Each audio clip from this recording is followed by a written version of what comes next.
Hello. Hello. हाँ हाँ हाँ, हेलो।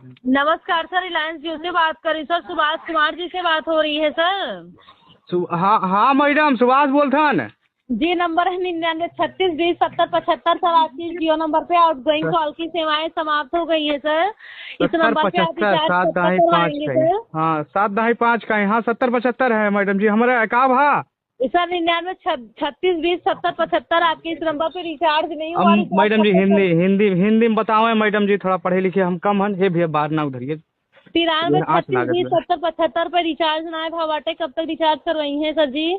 अरे चाची, हम मेन बात जैसे गवा रहे हैं काम करे ना, जैसे हमारे पैसा मिले हम तैसे करोगे भाई। हमारे गैस बुक करे बिना आज मेहरारू भुनभुनात रही, गैस ले आओ गैस ले आओ।